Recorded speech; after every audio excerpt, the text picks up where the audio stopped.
Bom, boa tarde.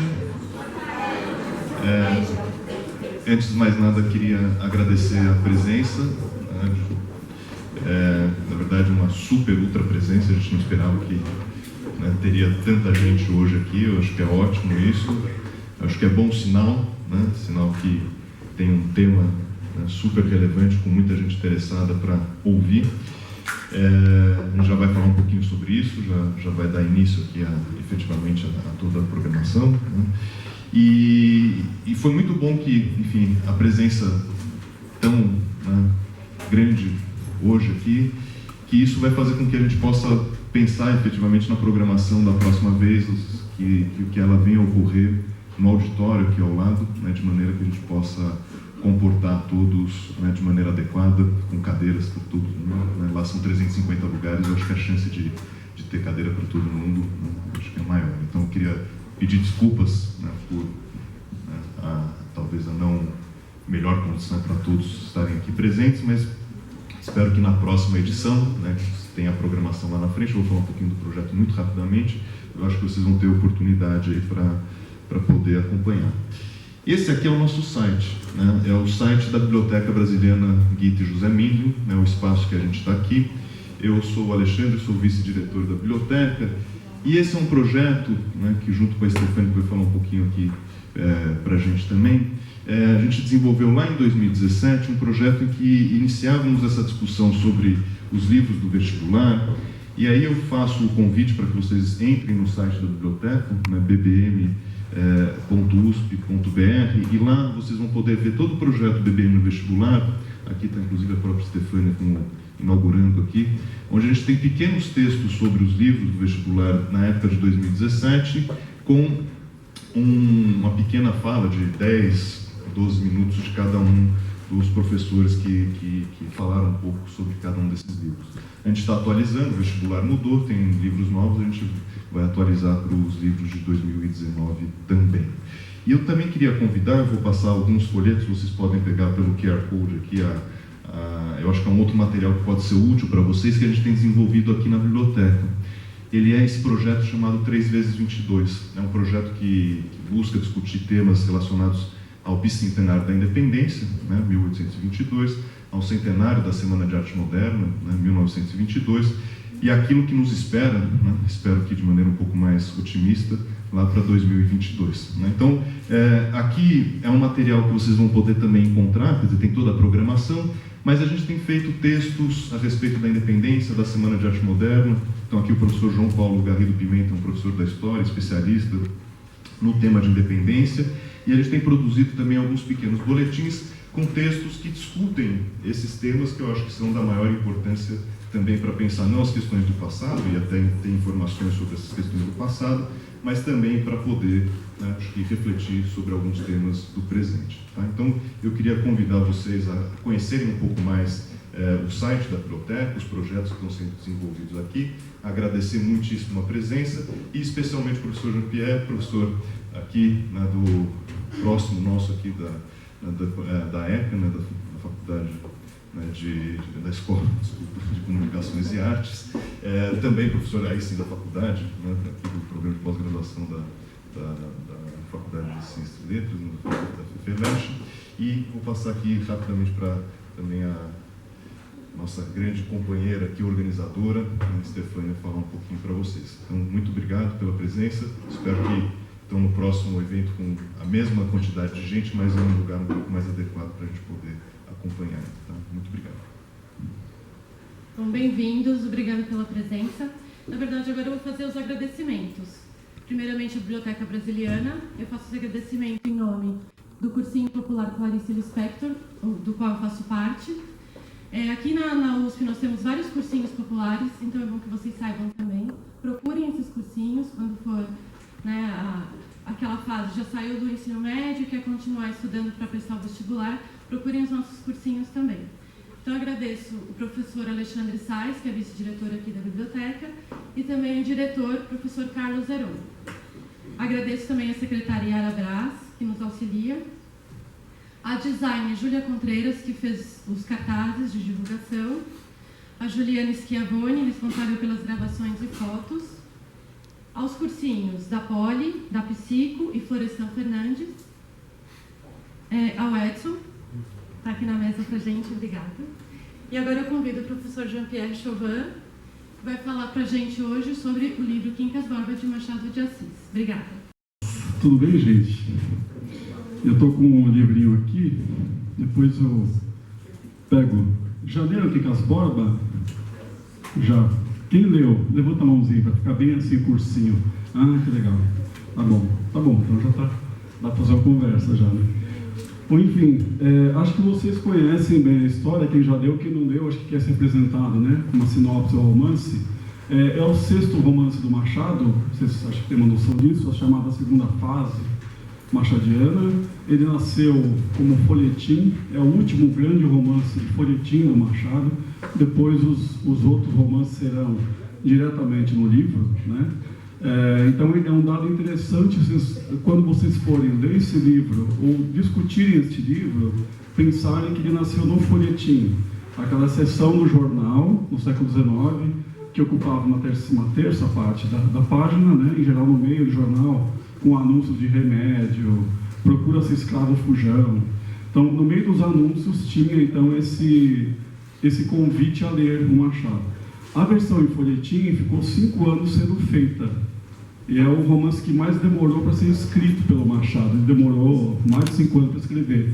E o John Gladstone, que é um crítico bastante conhecido da obra machadiana, um inglês, aliás, ele diz que ele sugere que essas interrupções na composição do romance, Quincas Borba, provocaram não só um romance diferente do Machado, mas também nasceram, a causa dessas interrupções, porque ele criou muitos dilemas na narrativa que ele não sabia como resolver. Isso é uma hipótese de leitura.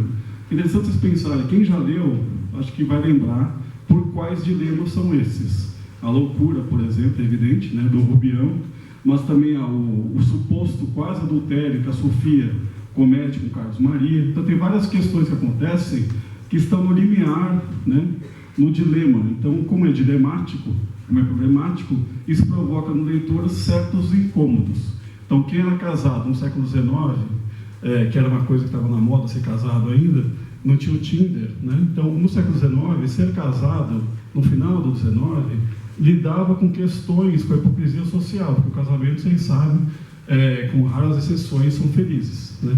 Então, a gente sabe disso, né? A gente conhece por estatística, né? E não por experiências científicas. Tudo bem isso, gente? Então, assim, é um romance folhetinesco, a princípio. A versão em folhetim foi escrita entre 86 e 91, no século XIX. E com essas 2 interrupções longas do Machado, o que provocou no romance, portanto, essa qualidade, essa coisa diferente em relação ao Brás Cubas, que veio antes, por exemplo, em 80, 81, e depois no Casmurro, em 99. Né? Então, o Quincas está bem no meio de 2 grandes romances, o Brás Cubas e o Dom Casmurro, né? É uma obra dessas 3 chamadas mais pop do Machado, para falar em português de hoje, e tem essa questão, é folhetinesco. O que significa ser folhetinesco? Significa que o Machado escreveu o romance primeiro em jornal e com a ideia de criar ganchos narrativos, ou seja, são muitos capítulos, são 201 capítulos, e eles têm sempre ganchos para a próxima cena. Sabe, assim que nem novela de televisão, né? Deixa aquela cena aberta e retoma no capítulo seguinte. Ou não retoma, que é muito do Machado fingir que retoma e não retomar os capítulos. Tudo bem? Vocês lembram isso, gente? Quem leu, acho que lembra que é bem 201 capítulos, muito importantes, né? O Brás Cubas também teve muitos capítulos, foram 160. E o Dom Casmurro também vai ter muitos capítulos. Então, essa estrutura em capítulos do Machado é uma recorrência a partir da chamada segunda fase. Na primeira, eles tinham capítulos mais longos e menos episódicos, eram mais, digamos, ensaísticos quase. Na segunda, essa brincadeira com a estrutura dos capítulos, de brincar com o narrador que muda de linguagem, terceira pessoa, primeira pessoa, indireto livre. Todos esses registros vão mudando bastante na chamada segunda fase. Eu estou pondo entre aspas, vocês estão vendo, segunda fase, porque é uma das controvérsias da crítica machadiana, ou dos leitores de Machado, é que desde o século XIX, quando Machado ainda estava vivo, se passou a dizer que ele teria duas maneiras de escrever, ou duas formas de escrever. A primeira discordância minha, se eu posso falar assim, a esse respeito, e não só minha, de muitos críticos, é que não são duas maneiras, são várias maneiras. O Machado tem um Machado cronista, um Machado crítico, um Machado romancista, poeta, contista, crítico de arte, enfim. Então não dá para se dizer que tem duas maneiras no sentido de fase. Depois tem o segundo problema. A ideia de fase no Machado sugere que seria uma evolução biológica do autor, o que é perigoso, porque se sugere que é um darwinismo. Machado começa ruinzinho, romântico e vira realista. Ele não gostava de ser chamado de realista, ele nunca disse que eu sou realista. E nunca disse que eu tenho duas fases. Em nenhuma carta do Machado você vê isso. Portanto, o vestibular provavelmente vai dizer, vai supor que vocês aprenderam, escola, cursinho, etc., que o Machado tem duas fases bem distintas. Não são tão distintas. Isso tem sido questionado faz uns 20 anos já, ou 30 pelo menos. E a gente tem que pensar na linguagem, que não se altera tanto. O próprio Machado escreveu uma carta para o Bocaiúva, Quintino Bocaiúva, no final do século XIX, dizendo: Bocaiúva, o que você chama a segunda forma de escrever, eu chamo segunda maneira. O Machado nunca disse que eram fases. Isso foi a crítica brasileira que inventou. Né? E, aliás, é uma crítica preocupada com isso, com essa divisão das fases do Machado. Como se a primeira fosse inferior e a segunda superior, ou seja, a inferior é romântica, idealizada, ou convencionalzinha, e a segunda mais, digamos, ousada. Claro que há mudanças, há diferenças, gente, mas eu acho melhor pensar, como alguns críticos já pensam desde os anos 70, que é um projeto estético do Machado fazer que a obra tenha dicções diferentes. Então, eu tenho um estilo de escrita nos primeiros 4 romances e um outro estilo de escrita nos outros 3, né, das Cubas, Quincas Borba, do Casmurro, e um outro estilo aí nos 2 finais, o Jacó e o Mulher de Ares. Eles são estilos de escrever do Machado que não sei se cabem em fases. Tudo bem, gente? Eu vou só para te pensar um pouco essa distinção. Está claro isso? Bom, a outra coisa, gente, quem leu esse romance lembra, esse romance não tem tanta ação. Quem está afim de ler, por exemplo, Velozes e Furiosos, nesse livro, não vai encontrar a franquia de 8 filmes, todos idênticos e muito exagerados e inverossímeis, né? Não vai, ele é muito verossímil, no sentido de que ele parece com a verdade, lembra certos códigos de conduta do século XIX, que era o Rio de Janeiro, e lembra outra coisa, o Machado era mestre, uma das, digamos, potências do Machado era pegar o tempo histórico do romance, que nunca é o tempo dele, e fazer disso uma alegoria política brasileira também. Então, por exemplo, o romance foi escrito em 90, esse exemplo, 91, publicado em livro, mas ele é muito anterior. A ação do livro não acontece em 91, na virada da chamada República Brasileira. Acontece no fim do Império. A ação acontece, que envolve as personagens, entre 67 e 71. Por que isso é importante, gente? Assim, em termos de... Eu quero ler o romance com um pouco de malícia, não com inocência de banca de jornal.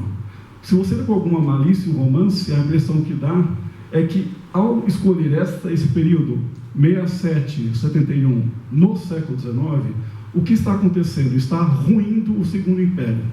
O Segundo Império teve um ministro de conciliação, que foi de 53 a 67, 68 mais ou menos, e, portanto, o romance começaria, a data, quando se dissolve o gabinete de conciliador Dom Pedro II, quando os liberais conservadores começam a brigar muito forte de novo, e em 70, século XIX, surge o Partido Republicano Paulista, PRP, que é um partido em 70 que lança um manifesto que chega ao Rio de Janeiro, São Paulo, Rio de Janeiro, que chega na corte, que é o Rio, dizendo que eles são contra esse centralismo, esse absolutismo do imperador. Portanto, o romance está na crise do Império. É do Segundo Império o romance, e ele alegoriza, se a gente quiser, ou representa, né, na forma literária, uma crise, um desbalanceio do Império, com Pedro II. Percebe? E aí o Gladson, claro, pode fazer uma leitura disso, nós podemos fazer várias leituras. O Gladson sugere, então, John Gladson, que é esse crítico, que eu já falei dele, ele sugere que essa leitura alegórica do romance permitiria fazer outras derivações. Por exemplo, se é o Brasil do Segundo Império decadente, então o Rubião, o protagonista que vai ficando enlouquecido, não enlouquecido, ele vai ficando louco, né? O Rubião seria uma alegoria do Brasil, possivelmente. Isso não é o Gretchen que disse, muita gente já disse, né? Assim como o Brás Cubas também poderia ser uma alegoria do Brasil, de uma elite brasileira, né? Você sabe que a alegoria não é metáfora, né, gente? A alegoria é você escrever alguma coisa que remeta a outra para além da comparação simples. Então, por exemplo, a metáfora, vocês já viram isso em escola, gente? Metáfora quando eu igualo coisas diferentes, né? João é águia, aí você deduz que ele é um cara esperto, afiado, que enxerga de longe. A alegoria não é só comparar com a águia, ou fazer relações com a águia, é supor que a águia é os Estados Unidos, percebe? A alegoria está além da metáfora, é o segundo nível de comparação. Por isso que é importante pensar que o romance tem essa chave alegórica. É uma leitura possível, não diz que é única, mas é possível ler o Quincas Borba como uma alegoria da decadência do Segundo Império Brasileiro. Possível. Se a gente ler dessa forma, e sair um pouco dessa leitura do Gladson, e uma leitura mais, digamos, filosófica, ou se quiserem estética também, o Machado está dialogando com várias correntes filosóficas e espirituais que circulam no Brasil no XIX. Então, em 70, do século XIX, gente, na década de 70 do século XIX, já tinham chegado aqui várias teorias, né? Darwin, Spencer, tinha chegado o Espiritismo, do Kardec. Então, essas teorias todas, o Machado conhece, ele é um grande leitor, um grande cara antenado com as questões culturais, humanísticas, etc. E o Machado brinca com esses temas em várias crônicas, são mais de 200 oficiais, fora as outras que a gente não sabe se são dele, que chegam a milhares, né? Então, esses temas que estão no romance, o Machado já trabalhava em jornal, o que permite a parte da crítica dizer que os romances machadianos da chamada segunda fase, e mesmo da primeira fase, contém muita coisa das crônicas. A Lúcia Granja, que é uma historiadora da Unesp, ela diz que o Machado usou a crônica como laboratório ficcional dos romances. Então, eu sou um cronista, eu treino essa crônica, eu pratico essa crônica durante 30, 40 anos, e isso vai para os romances, a forma de escrever irônica, tirando o sarro das leis, dos ministros, né? Ele bota tudo no ar, Machado. Isso é uma coisa. Enfim, sobre o livro, gente. O livro, vocês lembram a historinha, existe um cara de Barbacena, um provinciano, né? O Rubião. Ele é um ex-professor, lembra como começa o livro? O Rubião fitava enseada, dando 8 horas da manhã, né? Então, o Rubião está no Rio de Janeiro, né? Olhando as coisas, acho que é o celular, deixa eu tocar. Ele estava numa enseada, né? Em cima de uma rocha no Rio de Janeiro, um penhasco, olhando, né? E aí estava assim, aquela cara de Lobo Rico, sabe? Que tem Roberto Jucá, né? Que tem Roberto Jucá não, Roberto Brito. Roberto Jucá é aquela pessoa não tão interessante. Não, nem o outro também é, mas foi na parede os dois, né? Mas ele tinha esses quadros muito legais, o Romero Brito, sabe? Os rostos com o chambre, assim, com a mãozinha assim, toda dançando minuete, assim, e falando que eu era ontem, eu era professor, ai que lixo, tá vendo? Que eu sou hoje capitalista, e de fato são excludentes. No Brasil, o professor nunca foi rico, tirando cargo de gênero, né? Dos cursinhos, objetivo, né? A Unip, essas aí são empresas, né? Mas em termos de escola, no sentido de formação escolar mesmo, raramente o professor assalariado vai ser rico, concorda? Vocês conhecem? Bom, tem alguns casos em Paris, mas são muito poucos, né? Apartamentos de 11 milhões de dólares, mas assim, eu acho que é um caso muito esporádico, né? Tem casos que estão financiando casa própria ainda, são coisas um pouco diferentes, né? Mas enfim, esse ex-professor que não deu certo como professor de meninos, ele é um loser, gente. Em português de hoje, ele é um loser, né? Só que é um loser que, por sorte ou acaso, montou na herança do amigo, lembra? Do chamado Quincas Borba, que dá nome ao livro, que já tinha aparecido no Brás Cubas, lembra? Quincas Borba é o amigo do Brás, que estudou com ele, lembra? Aí entra uma herança também, fica rico, guarda a herança, porque ele não é tão louco assim, não rasga dinheiro ainda, E aí, quando conhece o Rubião vira um enfermeiro particular dele no fim da vida, e ele herda 300 contos de réis, uma coisa assim. E aí o Rubião, assim que entra nesse dinheiro, esse cara que é um náufrago da existência, como ele mesmo, o narrador, fala, ele fica lá recebendo muitos amigos em casa, ele não tem o que fazer, ele não é mais salariado, não depende de rendas, mas ele passa a ser um cara que tem muitos amigos. Vocês entendem o dinheiro, gente? Muitos amigos novos, né? Súbitos, assim, aparecem. Então, tem várias cenas divertidíssimas do romance que fazem dele essa coisa meio cômica. A gente lê dando risada no começo. Os primeiros 100 e poucos capítulos, a primeira metade, a gente lê rindo, aquele humor inglês. Você sabe que o humor inglês não é igual ao brasileiro. Ele é um humor de canto de boca, como fala o Machado. É aquele humorzinho assim. Ha. Monty Python, conhece? Brilliant. Né? E você para nisso. Não é aquela gargalhada no metrô que você atrapalha as pessoas. É uma risada educada, achada 5. Isso é uma risada que o Machado provoca. Né? Ela vai abrir a porta. A gente espera, né? Vai falando, né? Enfim.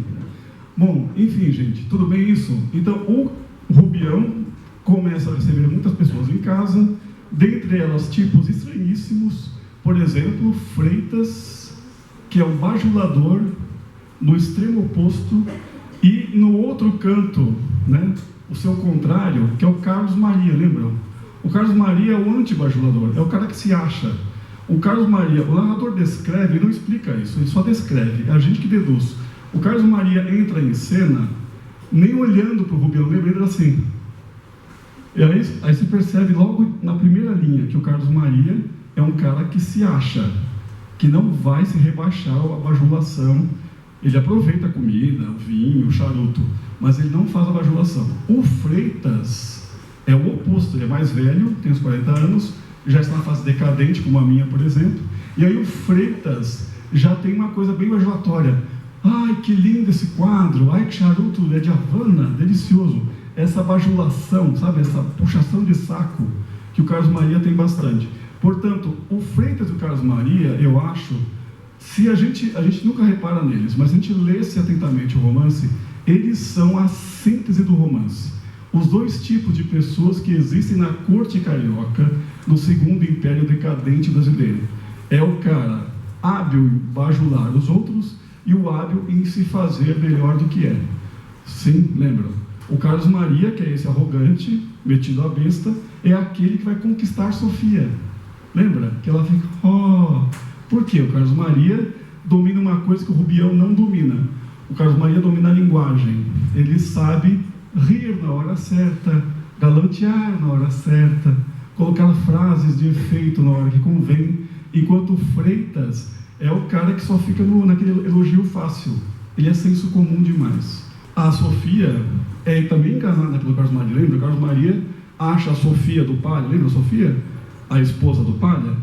A Sofia e o Palha é um casal de pessoas muito bacanas, vocês lembram?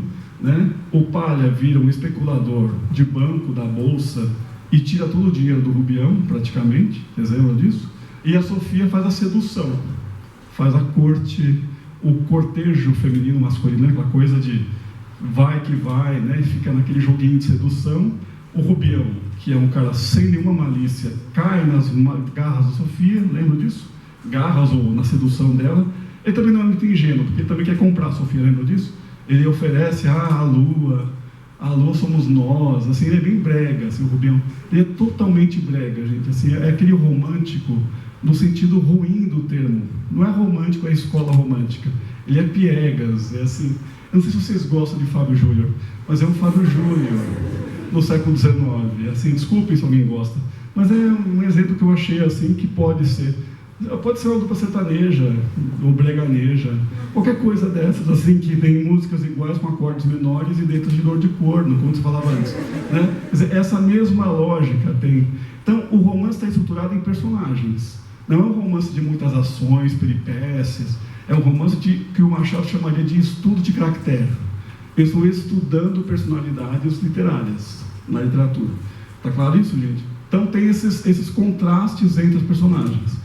Além do Carlos Maria e do Freitas, da Sofia e do Palha, que é aquele casal que ele conhece ainda para o trem de Vassouras, lembra? Uma viagem de trem. Também tem outras pessoas bem divertidas no romance. Uma delas que é sensacional, que é um jornalista chamado Camacho, que é formado em Direito, etc. O Camacho não é formado em jornalismo, como se existe hoje, é formado em Direito. E é um cara tipicamente do Direito, formado no Rio de Janeiro, na Escola de Direito do Rio de Janeiro. E esse cara, o Camacho, ele é hábil também, assim como Carlos Maria, ele é hábil em fazer jornais que elogiam e conseguem dinheiro para o jornal. O Rubião, que já estava perdendo muito dinheiro com o Cristiano Palha, também cai nas garras, aliás, de todas as garras, gente. Era só chegar que ele dava dinheiro. Ele não tinha. Porque na cabeça do Rubião, como ele não é capitalista no sentido de formação capitalista, ele é um ex-professor, lembra? Ou seja, não sabe lidar com dinheiro, não sabe lidar com as convenções sociais, com a corte, né? Então, o Rubião, qualquer um que chega, pega. O Camacho já logo percebe isso e fala assim, inclusive, Rubião, eu tenho aqui uma folha nova, nem tinha, eu tenho um jornal novo que eu estou fazendo, preciso de assinantes. Você sabe que na época, no 19, se vendia jornal por assinatura, não é que nem hoje que você compra na banca. Você assinava e a demanda gerava jornais. É diferente de hoje, né, que é essa coisa da massa, né, da indústria de massa. Então o Rubião fala, não, eu assino. Aí deu um monte, deu assim, 5 contos de réis. Assim. Gente, ele dava muito, ele foi gastando dinheiro em meses. Então o romance é assim, gente, se ele quisesse ler o romance, para além da alegoria do Império Brasileiro, é a história de um homem que perde dinheiro, né, da primeira linha à última, né, em 201 capítulos. Então ele sai de Barbacena, vai para o Rio, perde dinheiro em Barbacena, não consegue o amor de Sofia, que é o que ele queria, a esposa do Palha, e quando acaba o romance ele volta para Barbacena, vocês lembram? Já miserável, lembra? Mendigo, com o cachorro que as borba, vocês lembram? É tristíssimo. O final do romance é de chorar. Quem for minimamente sensível e solidário, né, e tiver consciência de classe, que é o lugar de onde venho, não para onde eu acho que estou indo. Classe é minha origem, não é o estamento social que eu ocupo.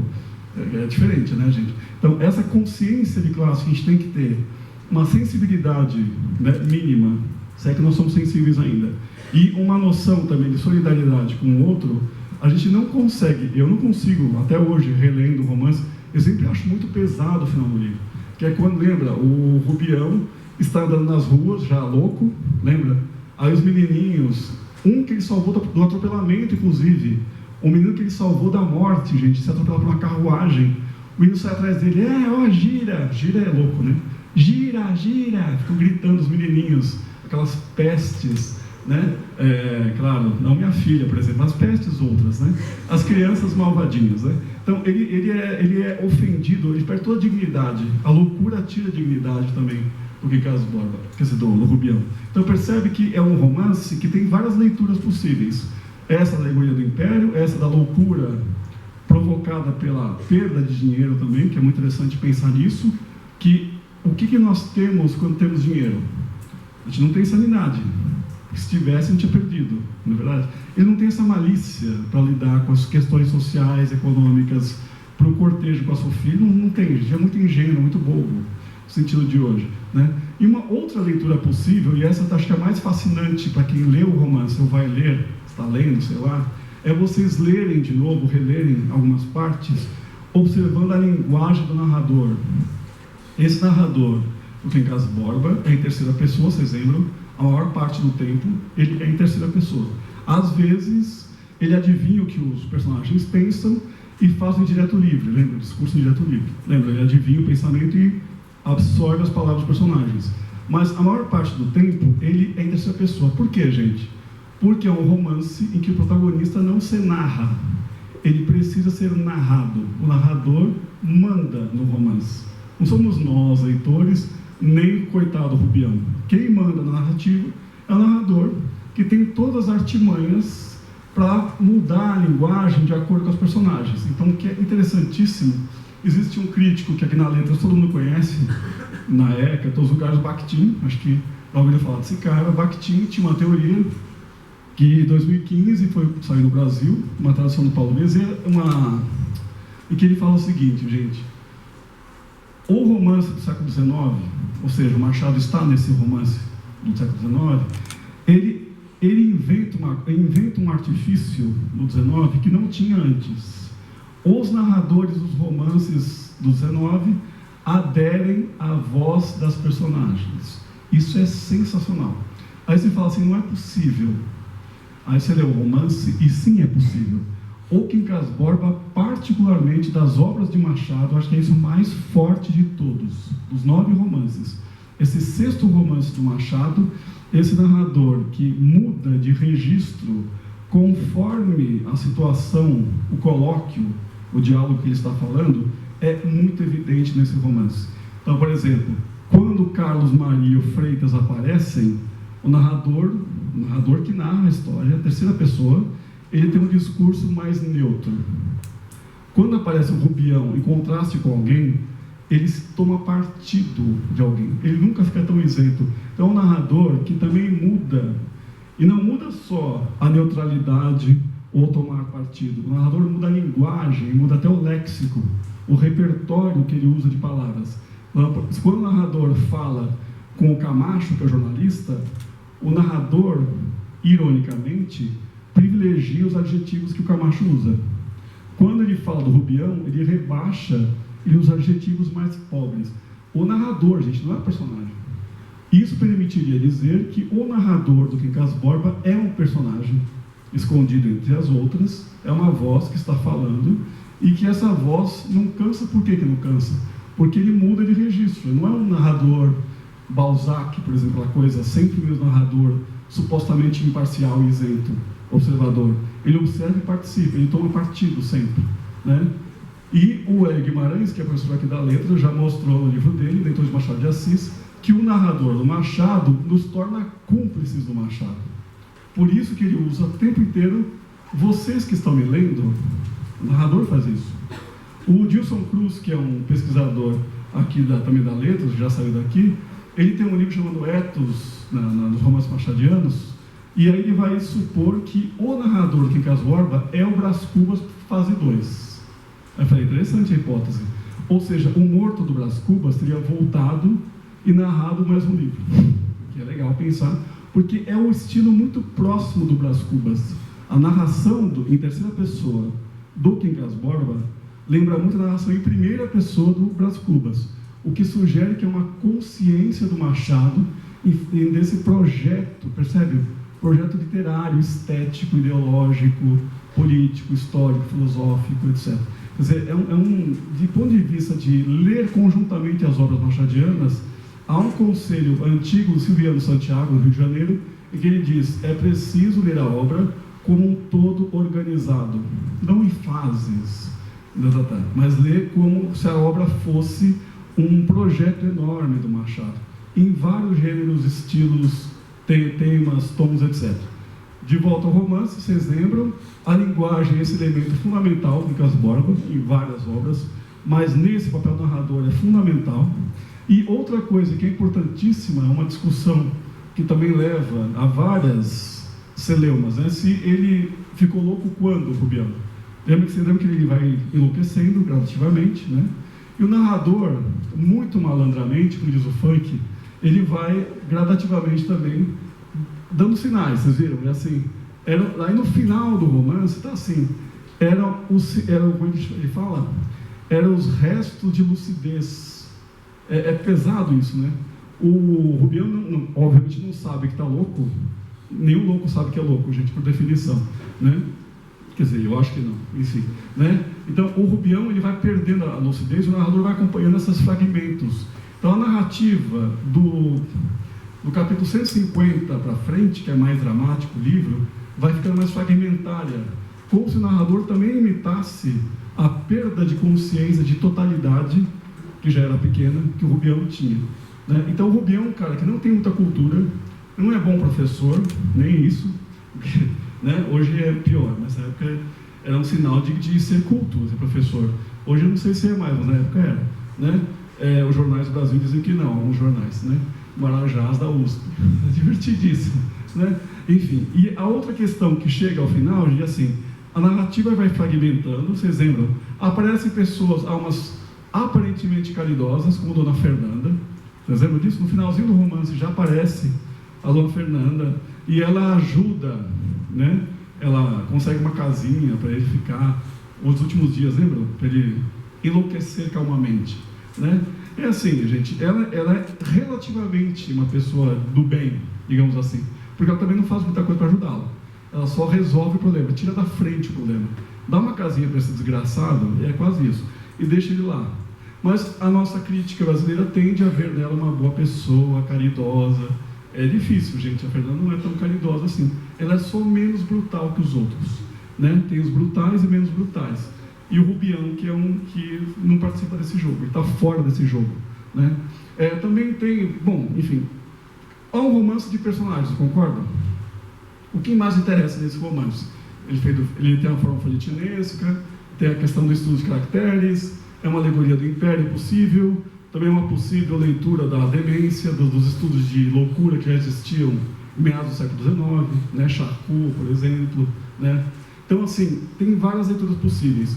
Outra leitura bacana, gente, se vocês quiserem pensar nessa questão ainda do estilo, dessa linguagem do Machado, para além das fases machadianas, maturidade, etc., é pensar em como as personagens falam.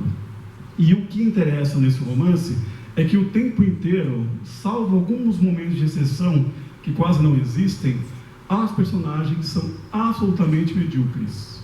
Se vocês olharem a linguagem que elas usam, os gestos que elas reproduzem, o bom gosto que elas acham que possuem, ao servir comida, ao fumar charuto, ao se vestir, ao andar nas ruas do ouvidor, etc., são todas medíocres. A diferença entre elas é que umas têm dinheiro e outras não, ou têm menos dinheiro. Porque isso a gente sabe, no Brasil do século XIX, a gente não tinha uma linhagem nobre no Brasil, raros eram nobres, raros são orleanos no Brasil, né? Aquela família muito importante que ainda existe, os Bragança, Orleans, lá no Rio de Janeiro, né? Vocês lembram, eles são importantíssimos, né? A gente sabe. Mas tirando esses casos isolados, raros são as pessoas de linhagem nobre. São todos plebeus, pequenos burgueses, gente. Então, no 19, o que nos diferencia? Ou o diploma, né? Vocês sabem, até hoje tem isso, ou o dinheiro. O Rubião é um professor, portanto, talvez tenha alguma formação, minimamente como o magistério da época, talvez. Mas ele não é um cara, digamos assim, que penetre as altas rodas, os círculos culturais. É um cara que frequenta um meio, um miolo. Portanto, ele não tem nada que o distinga dos outros. Aliás, a gente percebe no romance que o Rubião é tão ruim, abaixo da média, abaixo dos medíocres, que ele perde o dinheiro para todo mundo, para os medíocres. Ele perde para os medíocres. Então, ele é muito ruim, gente. No sentido assim de malícia, ele não tem malícia. Percebe? Ele tem uma pequena malícia que é assim: vou comprar as pessoas com meu dinheiro. Mas ele não compra porque ele gasta muito. Se ele aplicasse o dinheiro e fizesse render as pessoas, talvez desse certo. Então tem essas questões do romance, gente, que são importantes. No final do livro acontece uma coisa que é fundamental, que lembra que ele tem o delírio, os delírios com mais frequência, ele começa a achar que é um Napoleão III, lembra? Ele não imita o Napoleão I, gente, que é o Napoleão da glória francesa, que perdeu para os ingleses, mas a gente sabe, mas que conquistou boa parte, né, dos territórios europeus. Ele imita o sobrinho do Napoleão. Napoleão III, gente, é o medíocre da França. No sentido assim, estou fazendo uma rasura muito ruim, mas comparativamente ao Napoleão I, aquele primeiro, o terceiro é assim, ele é uma sombra do tio. E o Rubião imita justamente o sobrinho, imita o sobrinho do Napoleão, que já é a França já republicana, e uma França já com luta de classes muito mais acirradas e outras questões. Então, essas coisas do romance, essas leituras que o romance permite, mostra que o Machado tem um conhecimento de história, França, Brasil, Inglaterra, da cultura dos países, né, dos gêneros literários que existem, vários, crônica, já comentamos isso. Também mostra outra coisa do Machado, o repertório do Machado, que era enorme, que a gente não consegue acompanhar hoje. Então, assim, por baixo, o romance cita obras. Algumas obras são, assim, estão explicitamente citadas no romance. uma delas, em ordem cronológica, Santo Agostinho, século V. Isso está citado numa carta que o Quincas, o louco, envia de Barbacena para o Rubião, no Rio de Janeiro, e diz: aprende, Ignário. Lembra? Chama ele de Ignário, de ignorante. Sou Santo Agostinho. Aí você fala, gente, é uma pretensão. É um pseudo-filósofo como existem hoje no Brasil. Não, no Brasil não, nos Estados Unidos. Eles não ficam aqui. Né? Os ideólogos, né? Astrólogos, alguns chamam. Eu gosto desse. Né? Mas, enfim, esses pseudo-filósofos de Araque, que criticam a academia sem ter pisado nela, que é muito legal também. Mas, enfim, esses caras que no século XIX também existem, os charlatões pseudo-filósofos. E o Quincas Borba é um deles, gente. Ele se acha Santo Agostinho, com 14 séculos de diferença. E ele fala, por que sou Santo Agostinho? Porque eu também, gente, é genial. Ele fala assim, porque assim como ele, eu me arrependi da minha vida pregressa, porque o Santo Agostinho também tem a fase, digamos, que ele não era católico, cristão, era maniqueu e vira cristão. E se arrepende e escreve as Confissões. Aí ele cita um capítulo das Confissões e ele faz uma paródia. Para ler Quincas Borba, eu preciso ler as Confissões de Santo Agostinho. Não, sim, sorry, né? Mas eu tenho preguiça, sorry, né? Isso é uma das obras, e é grande, e não é difícil, mas é, né? É uma autobajulação. Ele fica assim, eu era isso, agora sou isso, o tempo inteiro. Mas por que interessa esse pedaço das Confissões? Porque neste pedaço das Confissões de Santo Agostinho, que está na carta que o Borba escreve, ele diz, eu li, obviamente fui lá ler, ele diz, não existe mal absoluto, existe o bem supremo, o bem meia boca e o pequeno mal. É um otimista, percebe? Não é um cara, né, no sentido demônio, essas coisas, não é isso, né? Bom, Santo Agostinho você pula para o século XVII. Cervantes, Dom Quixote tem que ser lido. Eu não li, so sorry. Ou se fosse espanhol, né? Desculpa, né? Enfim. Depois do século XVII, a gente podia ler no século XVIII. Vejam, Santo Agostinho, a Bíblia também está por trás disso. Cervantes, Dom Quixote, o romance do Cavaleiro, lembra? Que é uma paródia do romance Cavalaria. No século XVIII, Stern. Este é fundamental para o Brás Cubas e para o Quincas Borba, que é o Tristan Shandy, tem que ser lido, romance meio grande, né? Depois dele, no século XIX, no próprio século XIX, o que o Machado leu também no XIX, essa de Queiroz, por exemplo, que tinha diálogo com ele, Almeida Garré, que ele certamente leu, né? Então, assim, tem 4 ou 5 romances, sem contar os filósofos que ele conhecia, etc., que o Machado usa no romance, cita, e explicitamente o narrador fala, os personagens falam, fazem menções a eles, né? Livros de direito ele cita no romance, manual não sei de quem, do século XIX. Então, assim, por que ele faz isso? Por 2 motivos, eu acho. Um, é que ao fazer isso, o Machado dialoga com o leitor do seu tempo, concorda? O leitor do tempo dele, os raros leitores do Machado, 10% do Rio de Janeiro, 15% no máximo, liam essas obras, conheciam de francês, traduções, né? Chegava ao Brasil em traduções. Então ele dialoga, o narrador do Quincas Borba dialoga, e os personagens dialogam com os leitores do Machado. Isso é uma coisa. A segunda coisa que o Machado faz, que eu acho pior ou mais legal que a primeira, é que ao fazer isso, ao citar essas obras que são universalmente aceitas no Ocidente, ele também se coloca como um dos representantes. O romance Quincas Borba passa a ser, portanto, uma dessas obras da pilha de obras que são referências para o Machado, percebe? Eu li Dom Quixote, então eu vou fazer uma coisa meio quixotesca no romance, que é o Rubião. Eu li Santo Agostinho. Então, um leitor católico brasileiro do século XIX, que leu Agostinho em francês, inglês, etc., fala, nossa, que brilhante o Machado. Eu li Santo Agostinho, portanto, quer dizer, você identifica o Machado com um imaginário cultural que já existia para uma elite, gente, com uma porcentagem pequeníssima, né, de leitores. Está claro isso, gente? Romance ele tem vários diálogos possíveis com a história, com a literatura, com a cultura, com a religião, né? O Machado era ateu, vocês sabem, né? Todo mundo sabe isso. O Machado não, ele adorava a Bíblia como leitor, mas não como dogmático. São coisas bem diferentes. Eu posso consultar a Bíblia, né, e não repeti-la, por exemplo. Isso é uma opção. Não é uma... Tudo bem isso, gente? Eu não sei se tem o tempo, tá bom, gente? Como é que está o tempo? Já falei demais. Até que hora eu posso falar? Até às 6, tá. Então, vocês aguentam mais um pouquinho? Esse sim é tão enfático. Eu senti um prazer enorme agora. Não, obrigado. Eu pego já, obrigado. Tá bom, obrigado, Stefania.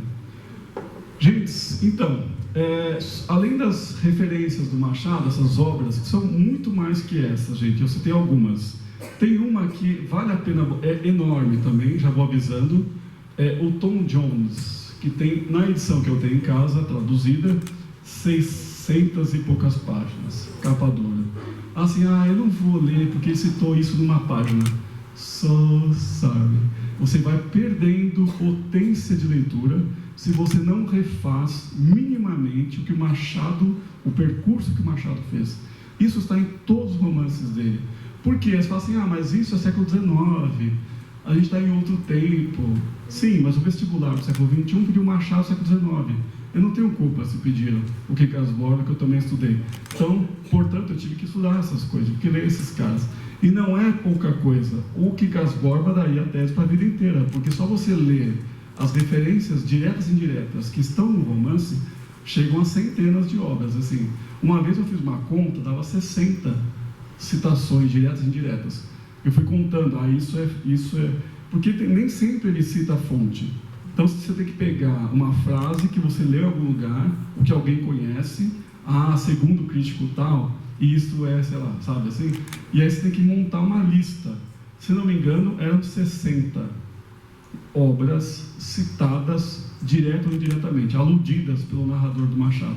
Ou seja, gente, é uma erudição, né? Aí você pensa, num Brasil de não leitores, ou de raros leitores, né, sistemáticos como o nosso, que compram mais pelo stand da livraria, né? Assim, o que está daí você vai na Saraiva, né? E aquele stand assim, com aqueles livros muito legais de autoajuda, cujos títulos eu acho realmente muito inspiradores.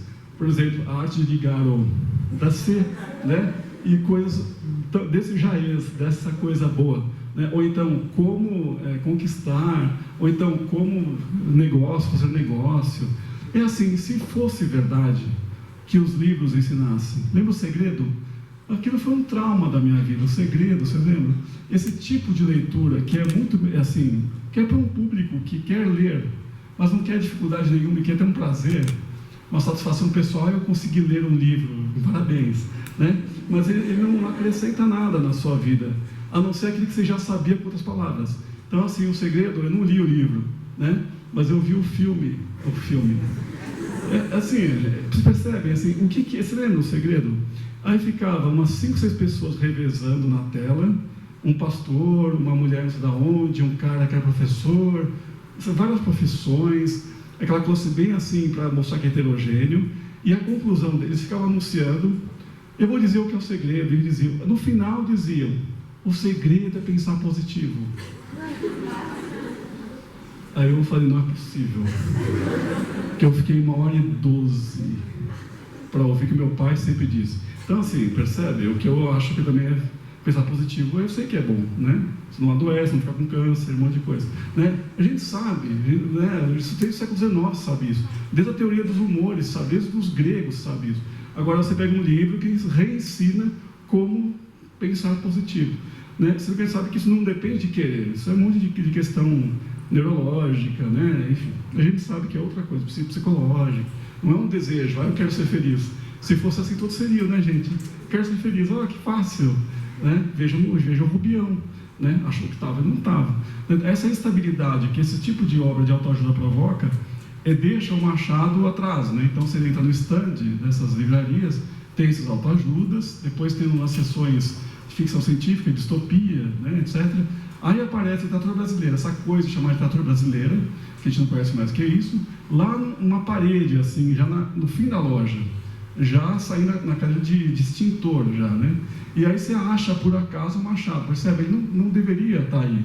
Nessas obras brasileiras tinham que estar na frente para a gente valorizar o nosso. Nós somos tão nacionalistas, não somos? Então, deveria, é o que dizem algumas pessoas do Brasil, né? Que vestem CBF. Eu acho muito divertido isso, né? Então tem essa questão do Machado de brincar com o leitor médio do seu tempo, certo? Assim, de fazer vou dialogar com o senso comum. O que o Ivan Teixeira, falecido professor da ECA, percebeu na livre docência dele de 2012, que o 2010, quer dizer, que o Machado percebeu como poucos leitores do Brasil do século XIX como tirar sarro dos seus pares sem dizer que tirava sarro dos seus pares. Não é que nem o Leon Barreto, que conhecia as pessoas e transpunha, né, para o livro. O Machado fazia isso com personagens. Então, assim, o Rubião pode ser um cara amigo dele da repartição, pode ser um cara que ele viu no Café do Papagaio, na Rua do Ouvidor. Assim, a Sofia, o Cristiano Palha, todos esses caras, Carlos Maria. Quem não conhece o Carlos Maria, gente? Vocês conhecem? Carlos Marias, é um tipo brasileiro, né? Não só brasileiro, universal, porque o Machado é além do Brasil. O Carlos Maria é o típico cara que se acha, tem uma aparência talvez razoável, um jeito de falar assim, que seduz 3 pessoas numa roda, e aí ele fica assim, se pavoneando. Ao lado dele tem o Freitas, que a gente também conhece, é o bajulador, né? O puxa-saco, conhecem? Aquele que tudo que você fala fica assim, né? Assim, eu não sei se isso é interesse ou falta de interesse, eu nunca soube se fazer assim era morte ou vida, né? Mesmo a Sofia, gente, a Sofia é uma coisa mais difícil, né? O Machado, quando escreve o romance, tem 3 edições em vida o romance, né? Na última edição, em 99, mesmo ano que vai sair, logo antes de sair o Dom Casmurro, Machado está em alta, ele já é popular no Rio de Janeiro desde a década de 90, e aí ele faz uma advertência muito interessante. E isso acho que é uma outra chave final de leitura para o romance, para o Quincas Borba. A 3ª edição em vida, Machado revisou a edição, fez alguns ajustes, né, do texto, e ele diz o seguinte: este romance contém, né, tem Quincas Borba, tem aquele personagem, para quem já leu, se fez o favor de ler Brás Cubas. Então ele já fez automarketing. Ele fez que ele leu do Karnal, ele indicou outras leituras, né? Então, muito bem. Isso, automarketing no final do século XIX. Isso é um brasileiro muito esperto, que era Machado. A segunda coisa que ele faz é, um conhecido meu, que ele não diz quem é, e eu não sei se é verdade até hoje, se existe esse conhecido, se é uma persona do Machado, um conhecido meu disse que eu deveria dar continuidade a esse romance com mais um com a Sofia, que aparece neste romance. Isso teriam sugerido ao Machado, que ele usa essa sugestão, que eu nunca sei se é verdadeira, desconfio muito que não seja, para ele se auto-vangloriar. Daí ele fala assim, não, Sofia está toda neste livro, percebe? Ele finge que alguém disse para justificar a existência de Sofia num romance só. Ela está toda. É assim, gente, tem mais o que fazer além de pensar em Sofia. Curiosamente, quando ele escreve Dom Casmurro, né, 8 anos depois, aparece uma Capitu, que é uma Sofia mais complexa ainda. Portanto, as mulheres na ficção machadiana é um tema para as feministas e para os homens normais considerarem, né? As mulheres têm um papel determinante na ficção machadiana. É o último ponto que eu vou falar. Vejam lá, gente, desde Ressurreição até Memorial de Ares, que é o último romance, a Lívia da Ressurreição e a Dona Carmo, Memorial de Ares, a Fidélia, Memorial de Ares, todas têm um papel determinante na condução narrativa. Não são os personagens que fazem os homens babacas, Bentinho Santiago, um porre, né? Histérico, filhinho de mamãe, não é isso? Mamãe, Dona Glória, vossa bênção, por favor. Insuportável. É o típico advogado, nenhuma crítica aos advogados decentes, mas do século XIX, imperialista, escravagista. A mãe dele tinha escravos, lembram? Lembram disso? Dom Casmurro, leiam o capítulo, uma peça da escravidão brasileira, que se chama Dona Glória, capítulo 7 do Dom Casmurro. Minha mãe era boa criatura. Lembram? É a primeira frase boa, o resto é só ruína. Aí vem assim: quando faleceu o marido, Pedro, não sei o que, alugou uns escravos, vendeu a fazendola. Gente, é o discurso da elite brasileira, latifundiária, quatrocentona do século XIX. Antes do Dom Casmurro, no Quincas Borba, Sofia, lembram? O narrador, adivinhando o que o Rubião pensa, descreve Sofia, essa metáfora, uma das mais legais do Machado e mais cruéis do Machado. Sofia era como uma hospedaria, lembra? Uma hospedagem, com anúncio de há vagas, mas que não tivesse quartos disponíveis. Essa é a ideia de a sedução, né? A ambiguidade. Ah, oi, Rubião, esses morangos silvestres para você, a cestinha de morangos. Aí o cara, né? Aí chega lá, não tem nada. Tem só convenção, o maridão ali perto, né? Então, enfim, tem essa questão. E você vai vendo todas as mulheres, Brás Cubas, já Virgília de Brás Cubas, o nome dela, Virgília, né? É bem sugestivo. Lembra que o Brás Cubas é dependente dela em vários sentidos? Ela que conduz, gente. Ela que faz alugar a casinha para eles se encontrarem, já casada com o Lobo Neves, lembram? O adultério do Brás Cubas com a Virgília, quem comanda, quem conduz é ela, gente. Sabe assim? Não é o homem que, como se diz na dança, que conduz o par para dançar. É a mulher que vai, né, levando. E o cara vai, né?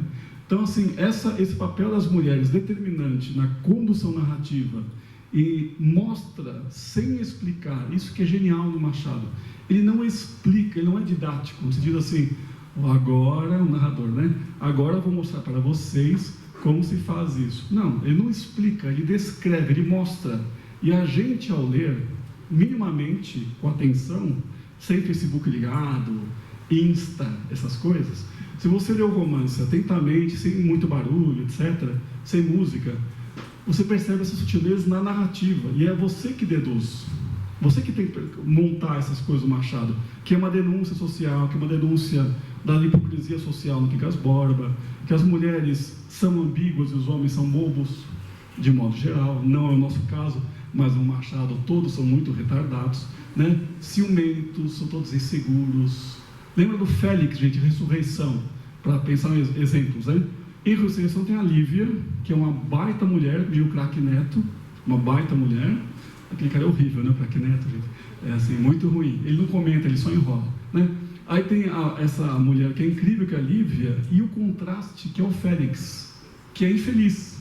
Félix, infeliz, né? Então, essas brincadeiras que ele faz com os nomes, a Fidélia do Memorial de Aires, que é infiel ao marido morto, Fidélia e infidelidade. Essas brincadeiras, Virgília, que lembra o Virgílio, o poeta latino antigo, percebe? Tem essas questões, né? Sofia, que é sabedoria, gente. Sofia é sabedoria. Aí você pensa, que sabedoria que a Sofia tem? Percebe? Qualquer coisa que o Rubião não tem. O Rubião é o não sábio. A Sofia é sábia, porque ela sabe se comportar de modo ambíguo para, né? Afasta, mantém perto. Afasta, mantém perto. É o morde-a-sopra que o Bose fala, né? Fica brincando com essa, né? Enfim, tem essa questão nesse romance, em todos do Machado, mas o Quincas Borba, isso é bem marcante, desse papel dos nomes, das relações hipócritas, né? Eu não sei se tem alguma coisa que vocês querem perguntar depois, mas acho que para encaminhar a primeira parte da conversa, se você achar razoável, acho que eu pararia por aqui, tá bom? Bom, gente, é isso. Agora a gente vai abrir para pergunta, para discussão. Tem bastante gente, então a gente tem até umas 6h30, né? Umas 6h30 para fazer umas perguntas aí com o professor aqui. E aí, se vocês quiserem ou levantar a mão e gritar, ou a gente leva o microfone, se for possível, for fisicamente possível. Mas fica aberto a perguntas. O professor Alexandre vai começar para a gente ter um norte. Bom, de novo queria agradecer a presença de todos. Eu vou agradecer novamente ao professor Jean-Pierre e vou fazer uma pergunta, aproveitando já que o Machado gostava de fazer isso, para fazer uma divulgação e uma um incentivo a vocês a olharem um pouco o site da biblioteca e conhecerem um pouco mais a própria biblioteca. porque o professor Jean-Pierre falou aqui de vários livros do Machado, e vocês têm a oportunidade de conhecer esses livros nas suas primeiras edições no próprio site da biblioteca. Então, aqui é o nosso o projeto o projeto BBM no vestibular, mas lá em cima vocês têm um campo de busca e pode ser super interessante para vocês conhecerem, por exemplo, o Quincas Borba, publicado em 1892, a primeira edição, que reúne todos os capítulos lá. Então vocês podem conhecer a primeira edição. Então é uma forma de vocês conhecerem, quer dizer, e essa biblioteca tem essa característica, quer dizer, a gente tem muitas obras raras, as primeiras edições, e algumas delas digitalizadas para vocês conhecerem. O que eu queria perguntar, pegando o ponto de partida aqui da sua fala, Jean-Pierre, você falou de um debate existente entre, quer dizer, as fases do Machado, né, se teria ou não uma, duas fases, e você foi mostrando como, quer dizer, existe uma coesão nessas fases. Mas eu acho interessante ver o argumento contrário. Por que alguns autores analisaram como duas fases, para justamente, que eu acho que é algo muito útil para o público aqui do vestibular, quer dizer, o que significaria duas fases dentro das correntes literárias e o que significa o Machado nesse ambiente. Eu acho que a gente pode passar essa primeira pergunta. Aqueles que quiserem fazer perguntas vão levantando a mão, aí a gente faz um bloco mais de 3, 4 perguntas, eu vou olhando aqui. Tá? Obrigado. Respondo, gente? Respondo, né? Enfim, pergunta muito oportuna, né? Porque eu só dei a palavra de quem discorda das duas fases, ou pelo menos relativiza, né? É claro que a gente reconhece mudanças estilísticas do Machado. É evidente que ele está ficando mais velho, mais maduro, e claro que isso interfere na narrativa. Mas aí é dizer que o problema de dizer duas fases é que você cria uma ruptura no Machado, como se às 3 da tarde acabou, virou outra coisa, né? A gente sabe que é um processo gradativo e que alguns recursos da chamada segunda fase já estavam na primeira, como ele mesmo diz, né? Então, o que essa crítica que diz isso, e respeito a essa crítica, porque eles têm argumentos bastante coerentes. A questão é que eu discordo da premissa, eles partem de uma premissa com a qual o Machado nunca daria crédito, né? A premissa que essa crítica parte, eu penso em Roberto Schwarz, especialmente, né? Mas entre muitos outros nomes, né? Que começaram a ver Machado, desde o século XIX já se falava isso, que tinha 2 maneiras de escrever. O próprio Machado disse maneiras, lembra? 2 estilos de escrita.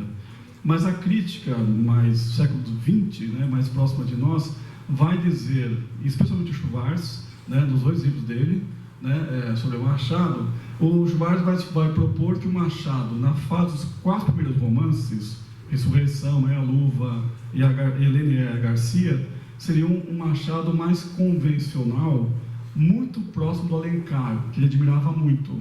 Ele mesmo, Machado, disse em vários momentos que o Alencar é um grande escritor do século XIX, romancista, até ele e Machado aparecer. Isso é meio tácito, né? Claro que isso é discutível, mas é mais ou menos aceito, né?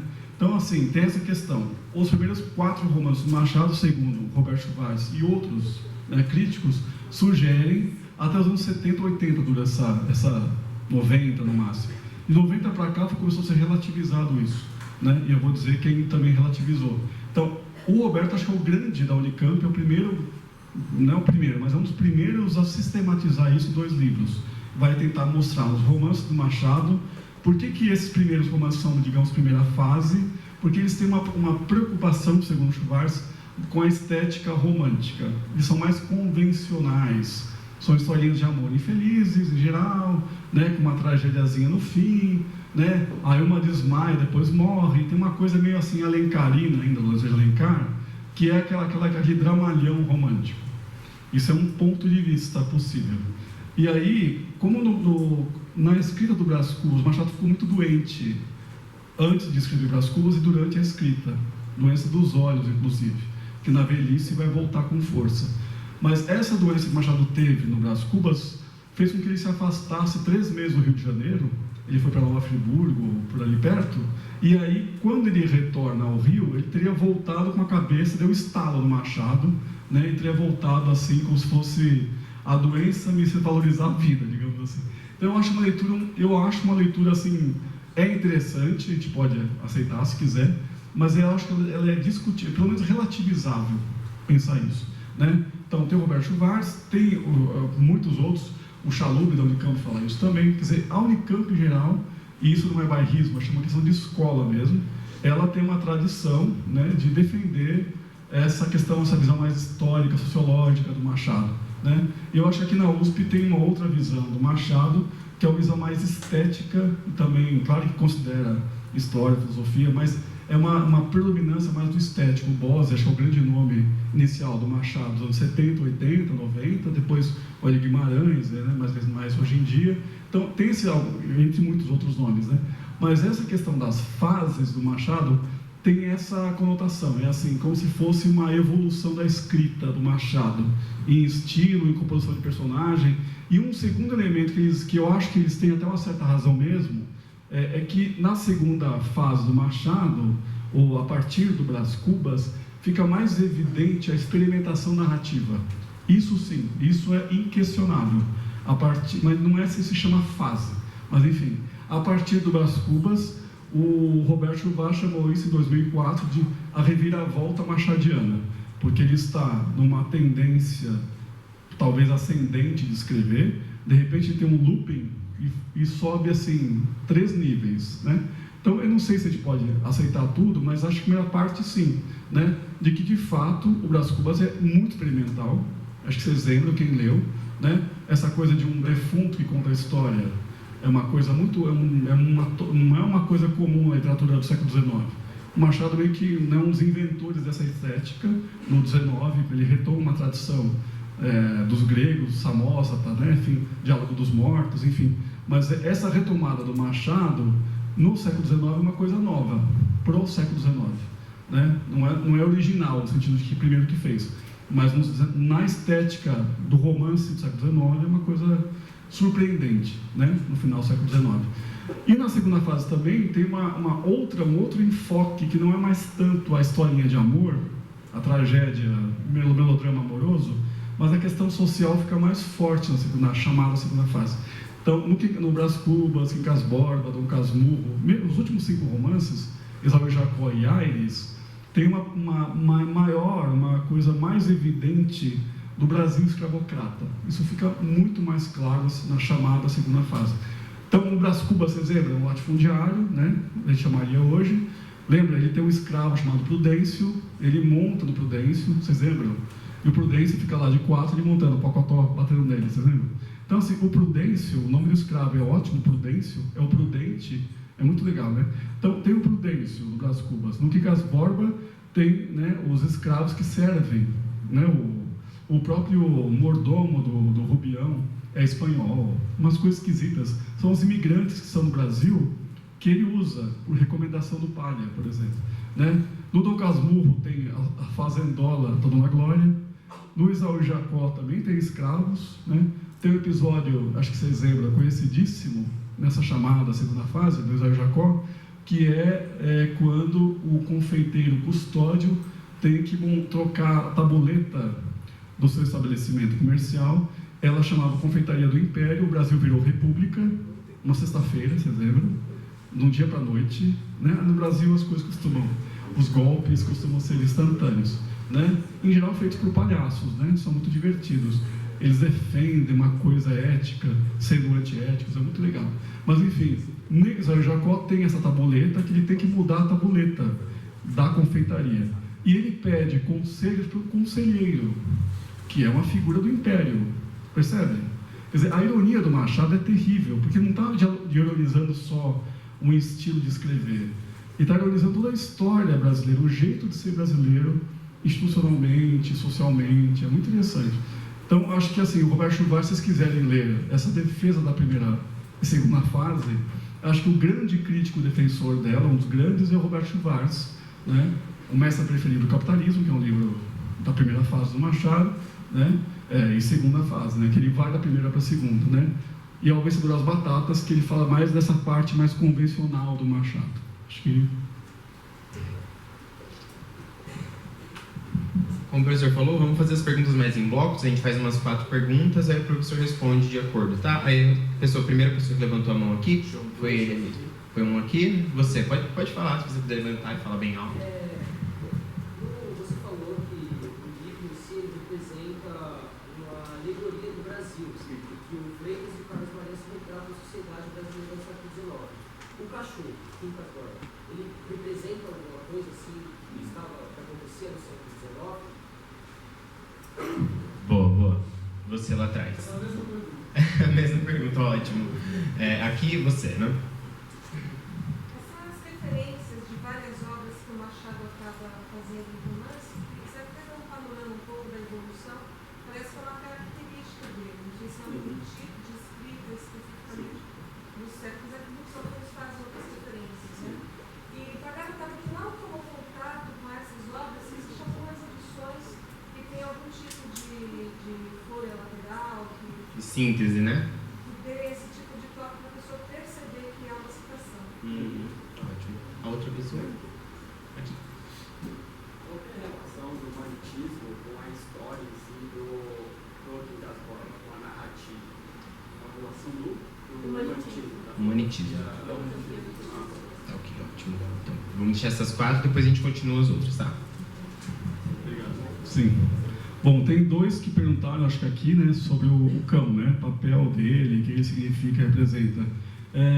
Aí teria que fazer vou ser muito breve, mas sugeriria que vocês consultassem dicionários de simbologia, para começar, para ver o que representa o cão, a figura do cão, desde os gregos, do inferno de Hades, até o cão do século XIX, porque o cão significa tanto coisa do mal, né? Guardião do inferno, pode ser também selvagem, pode ser um monte de coisas. Então, assim, valeria a pena primeiro filtrar que cão vocês estão pensando. O cão do Machado, pelo menos no livro Quincas Borba, que tem o mesmo nome, lembra que o dono dele, Quincas Borba, lembra? O cão é homônimo, né? Quincas Borba é o patrão louco e o cão é o herdeiro, digamos, como é que se fala isso, gente? O herdeiro mamífero, digamos, do dono dele, né? Agora, por que ele tem o mesmo nome, né? Veja que interessante, uma pista para responder isso é que a tradução inglesa desse romance, a primeira tradução para a Inglaterra, foi Quincas Borba, Philosopher or Dog. A gente não pensou nisso aqui, né? Mas os ingleses, quando traduziram, para chamar a atenção do leitor inglês, colocaram Philosopher or Dog. Então, assim, a impressão que dá é que, de fato, essa questão lá fora, ela suscita mais questões que para nós. A gente costuma ver o Quincas Borba, o cachorro, como uma coisa, né, assim, né, um adereço. Mas eu acho que na narrativa do Machado, no começo, a primeira parte do livro, ele tem um papel, até o final ele continua, lembra que o Quincas Borba não abandona o Rubião. Ele toma chute o tempo inteiro, ele grita com ele, lembra? Sai, perro do inferno! Mas o cachorro continua até o fim. E eles morrem abraçadinhos os dois, tá vendo? No final do romance, essa é a mais patética do Machado, mais triste de provocar compaixão do Machado. Então, esse cachorro que é fidelíssimo ao Rubião, traz várias mensagens. A primeira mensagem é que o Rubião não foi fiel ao Quincas, como o Quincas é fiel a ele. A primeira questão ética, né? Até filosófica, se vocês quiserem. A segunda coisa é que o cão, como não tem a malícia, né, da sociedade que cerca, né, ele acompanha a derrocada do Rubião desde o começo. Ele tem a comilança, né, a ração, etc. Do começo, ele vai até o fim do romance decaindo junto. Ou seja, como se ele representasse essa decadência moral, espiritual, mental mesmo, do protagonista. Tem várias questões. E a outra coisa é que o cão é guardião, gente. Desde a antiguidade até o século XIX, a figura do cão, uma coisa que unifica os sentidos, é que o cão é um animal que guarda, certo? Ele nos faz guarda, nos protege dos outros. E percebe, o cão não tem como proteger o Rubião dos inimigos que ele tem. Os inimigos do Rubião são gente que pensam, teoricamente, são pessoas sensíveis, e as pessoas, por pensarem, são as que mais roubam dinheiro. Legal? Então, o cão, como não tem essa malícia, ele protege fisicamente, né, o Rubião, mas não pode protegê-lo moralmente do cinismo da sociedade, da hipocrisia do século XIX. Né? Tem várias questões. E o fato de eles terem o mesmo nome que o Quincas Borba sugeriu a alguns críticos, agora são vários, que ele seria uma herança, que ele carregaria o germe da loucura, que o cachorro seria a versão muda, ou que late, do Quincas Borba, né? E então ele carregaria esse germe da loucura e teria, de certa forma, a convivência com ele, que é a cláusula do contrato, vocês lembram da herança? A convivência com ele que teria contaminado ou contagiado, se vocês quiserem, o Rubião. Eu não sei, tem várias formas de ler, mas pensar que o cão tem um papel simbólico importante na cultura ocidental, né? Como guardião do inferno, como guardião das pessoas, né? Como um guardião também contra as outras pessoas. Acho que é importante. Sobre a pergunta que ela fez, se existem edições que sintetizem essas referências do Machado, dificilmente, gente, assim, a gente não teria como. E acho que a gente até pode fazer menções a isso, né? Mas para ter seria ideal que tivesse uma obra que reunisse essas referências básicas, uma Cervantes, né? Uma coleção box, uma proposta editorial, aliás, fazer um box, né? Desde Santo Agostinho até o século XVIII, com obras que são seminais para entender o Quincas Borba. E junto deles o Quincas Borba. Aí a gente fala, Machado deve ficar felicíssimo com isso, porque ele conseguiu o que ele queria. Mas eu acho que é meio inviável a gente resumir, sintetizar. Essas obras são longas, extensas e densas, e se a gente resumir muito para o leitor entendê-las, a gente corre o perigo de banalizar os originais. Então, a recomendação é que a gente lesse de fato, né, uma boa edição do Quincas Borba, com nota de rodapé, que mostrasse para nós esse guia das obras, se a gente fosse lendo. É um trabalho para a vida inteira. Se vocês quiserem fazer sério mesmo, ninguém fez isso ainda, eu acho, que eu conheça, que é pegar todas as referências de Quincas Borba e fazer uma espécie de síntese dessa. Seria um trabalho belíssimo, né? Doutorado, gente, assim, né? Porque são 60 obras no mínimo que eu contei lá. Então, pensa, eu vou ter que ler 60 obras e reduzi-las todas para que o leitor do Quincas entenda. É um trabalho maravilhoso, está para ser feito, né? Eu não vou fazer, não tenho condição. Mas, não tenho nem tempo de vida, acho, para isso. Mas é para a vida inteira, assim, vai, enfim. A outra questão do humanitismo, né? Você perguntou.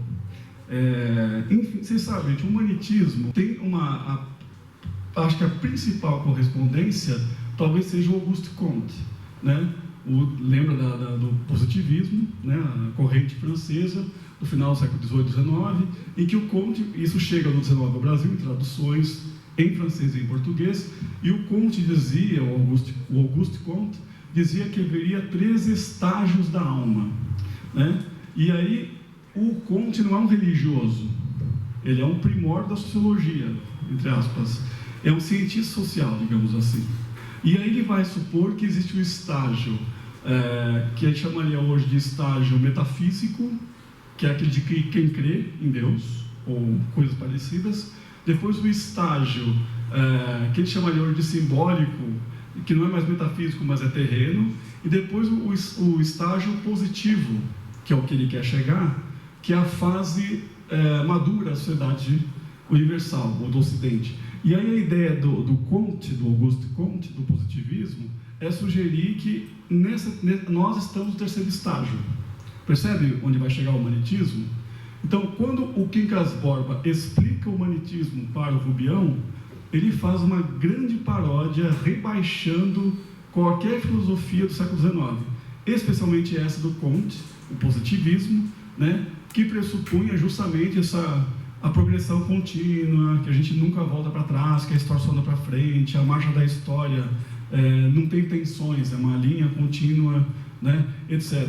E o positivismo também tem uma questão que acho que já está nesse enunciado que eu falei para vocês, de pressupor que existem 3 formas de ler o mundo, 3 concepções de mundo. A concepção, digamos, religiosa, moral, metafísica, que está superada, segundo Comte, no século XIX, não é isso hoje, gente. Não estou sendo anti-nada, no século XIX, certo? Depois, até chegar ao 3º estágio dessa expansão da alma, que dispensa Deus, essas abstrações, e começa a pensar em coisas materiais, né? Coisas exatas, lógicas, a sociedade, etc. Então, esse privilégio das relações sociais e não das nossas crenças que nós trazemos, que é fora o íntimo, percebe? Isso é muito século XIX, isso é muito França. E o Brasil, que está se civilizando, imitando Portugal, que imita a França, né? Que é isso, Então, o romance meio que parodia, inclusive, a nossa mania de importar ideias de fora. Porque o romance rebaixa o positivismo, que já era controverso no Brasil, mas também rebaixa como se aproveitar do positivismo. Então, assim, o Quincas Borba, embora tenha um discurso de filósofo, o discurso dele é de louco. Lembra que ele é bem louco? O próprio Rubião acha que ele está louco. Gente, o Rubião, que vai ficar louco, percebe que ele é louco. Então, percebe? Se é tão evidente a loucura do Quincas Borba, como é que eu posso levar a sério a filosofia dele? Tem essa questão de fundo. Então, o discurso do Quincas Borba, que se pretende filosófico, no fundo é uma paródia do discurso filosófico, do discurso doutoral, sabe? Eu vou explicar para vocês muito facilmente o que é positivismo. E aí você faria uma coisa assim, toda subestimando o público, e o público não entenderia, e você sairia satisfeito para casa. Então, tem essa questão, né? O discurso que finge ser inteligente, mas não é. E a gente tem que ler o romance com malícia. Se você ler o romance como entretenimento, não é isso, não vai dar muito certo. Você vai fazer um Monty Python, lembra? Vai risadinha inglesa, mas vai ficar interessante, né? Mas você não vai perceber as sutilezas nas entrelinhas, enfim, as riquezas de contrastes, alegoria, com as questões todas que eu já falei. Tá bom?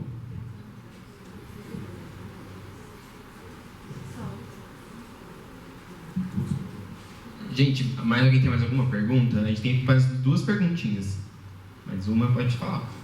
Eu queria te perguntar o seguinte: você acha que essa coisa do Rubião ficar louco depois que ele conseguiu os 300 pontos de réis, as postas, os imóveis, tudo aquilo, dá para falar que é uma manifestação desse desejo da escola realista de fazer uma crítica à burguesia e à elite? Que, tipo, o Rubião era uma pessoa inocente, e aí ele conseguiu dinheiro, e aí ele foi mudando de comportamento até ele ficar louco? Mais uma última pergunta, alguém? Tem uma ali, ó. Pode falar. Como você disse, todos os nomes que o Machado põe nos livros têm um tom irônico e tem um significado tanto normal como para o livro. O nome Quincas Borba teria algum significado e alguma ironia? Ótimo. Vamos para essa última. É que eu sempre tinha lido o Rubião como uma pessoa interesseira. Sim. Que se aproxima do Quincas Borba e fica como enfermeiro, entre aspas. Sim. Pensando na fortuna. E como você colocou ele como uma pessoa muito ingênua, eu queria saber onde está esse limite. Tá bom. Legal. Só perguntas difíceis, mas a gente tenta. Bom, a primeira que você fez aqui, né?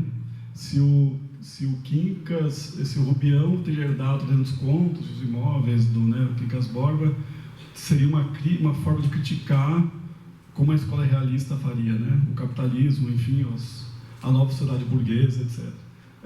Pode ser lido, acho, dessa forma, mas percebe que ele é ruim em fazer isso, né? Ele não é habilidoso em fazer render o capital que ele herda. Então, não é só uma crítica, seria possível, uma crítica à especulação, né? Que, aliás, estava fortíssimo no Brasil. Aliás, uma pergunta, dá para lembrar isso? Lembra, o tempo do romance, lembra, gente? Anos 60, 70, lembra? No século XIX.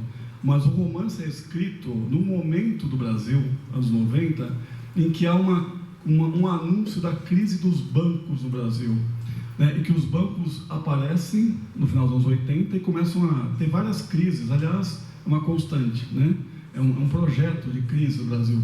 E isso vai até o início do século XX já, que começa o encilhamento, né? A especulação financeira.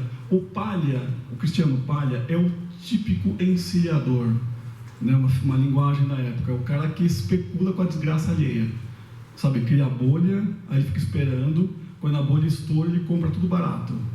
É esse tipo de cara, né? Então, nesse sentido, a gente poderia pensar que, a princípio, o Rubião tem a intenção, sim, de ser capitalista. Ele diz que é, né? Sou capitalista, né?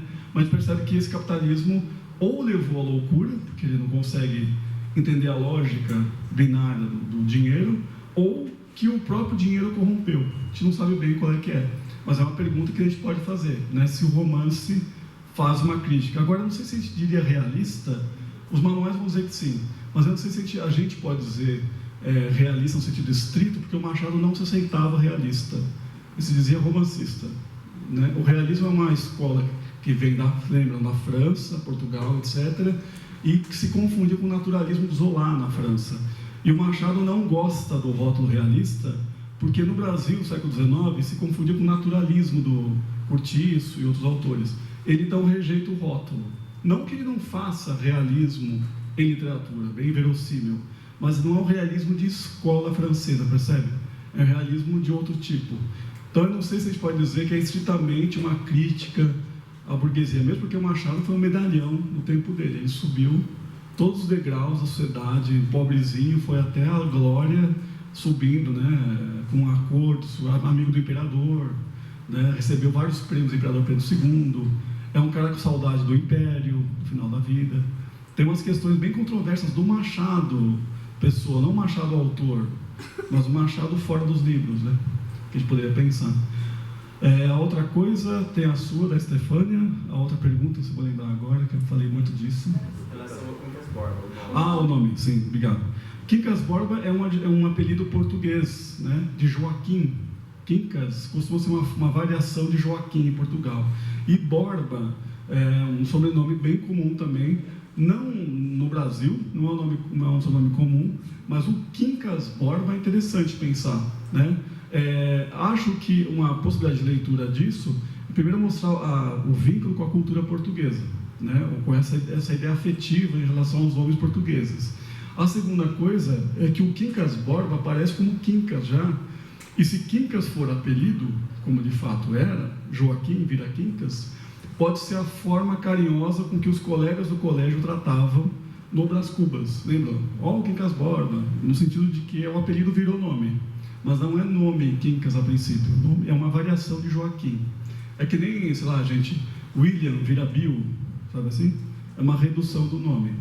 Agora, não sei se a gente poderia pensar em implicações culturais, talvez sim, né? Pensar nos nomes do Machado, que lembra Portugal, lembra, enfim, essa coisa de a língua portuguesa, né, que vem de Portugal aqui ser transformada em linguagem coloquial, pode ser um monte de coisa, né? Uma deturpação do nome, pode ser também, né? E a última coisa, Estefânia, me repete. Sim, isso é legal também. Claro que é isso que eu falei no começo, o Rubião, ele tem uma inocência para umas coisas e digamos, uma malícia que não se efetiva para outras.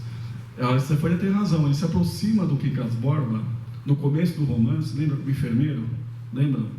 Porque ele também pensa na herança, gente, ele ainda é lúcido no começo do romance. Ele pensa nas vantagens pecuniárias de cuidar de um velho que vai morrer, que está fadado à morte dali a pouco, né? Então, ele começa o romance mais ou menos um pouco abaixo só da mediocridade dos outros, né? Do interesse interesseiro, etc. Mas o que interessa, o que chama a atenção no romance é que esse cálculo, que provoca muitos dilemas, né? Lembra de ficar sempre muito, se eu fizer isso, vão pensar que eu sou interesseiro, vou encomendar uma missa para ele, embora não fosse católico. Isso é um dilema, ele cria vários dilemas. Esse cachorro que eu odeio, vou ter que cuidar desse cachorro agora que eu herdei, junto com a fortuna do Quincas. Então, ele tem esses dilemas de pessoas normais, que ficam entre o interesse e a espontaneidade, o cálculo, né, e a aproximação por amizade, né? Mas depois, com a derrocada dele socialmente, eu acho que fica tão evidente que ele perdeu para todos os outros, que uma pessoa moralista vai dizer, tá vendo? Tá pagando o preço, foi interesseiro com o Quincas Borba, agora tá a Sofia, o Cristiano Palha, e todos os outros vão acabar com ele. É uma leitura possível, moralista, mas eu não acho que é rentável, porque senão a gente vai comparar coisas que são diferentes, por motivos diferentes. O motivo que ele se aproxima do Quincas Borba é interesseiro, acho que sem sombra de dúvida nenhuma, mas o motivo dos demais personagens que se aproximam do Rubião depois, o dinheiro do Quincas Borba, não é só interesse. Também tem umas questões que o status social, né? Porque frequentar casa de pessoas ricas no século XIX era um indício de que você também era, se não rico, bem relacionado. Então tem essas questões que a gente precisaria fazer relativizar um pouco. Mas de fato, o Quincas Borba é interesseiro. Só que o interesseiro que não tem malícia. Ele no máximo fica em dúvida, assim, faço ou não faço, encomendo uma missa ou não encomendo, o que vão pensar de mim depois? O que nós talvez fizéssemos, mas o grau de sacanagem que fazem com ele depois, acho que é muito mais violento e muito mais efetivo, porque eles não só pegam a grana dele, não é uma herança, eles roubam o dinheiro dele, com outro nome, transferência de títulos, né? Enfim, empréstimos que ele nunca cobra, ele vai ser espoliado mesmo, né? Não é igual, percebe? Porque na relação com o Quincas, eu acho, a herança é uma coisa legal e legítima, por mais controverso que sejam os motivos. No seguinte, ele perde o dinheiro que ele herdou, rapidamente, mas por motivos torpes, não são mais só motivos ambíguos. O Cristiano Palha tem um projeto pessoal. Eu vou crescer do Rio. Achei um trouxa no trem, que não é que ele vai morrer e vai deixar o dinheiro. Eu não vou cuidar dele, não vou dar nada para ele, nem a Sofia, nada, né? Eu vou só explorá-lo. Ele vira a escada. O Rubião é a escada do Cristiano Palha. Então acho que são graus de interesse diferentes, para responder assim. Tudo bem? Bom, gente, foi isso. A gente vai ter que finalizar por aqui, porque acabou o tempo. A gente agradece muito a presença de todos vocês e queria convidar vocês já para o próximo evento, que vai ser daqui a um mês, que vai ser no dia 25 de julho, que vai ser o livro A Relíquia, do Essa de Queiroz, e quem vai estar com a gente falando um pouco vai ser a Estefânia. Muito obrigado e até a próxima.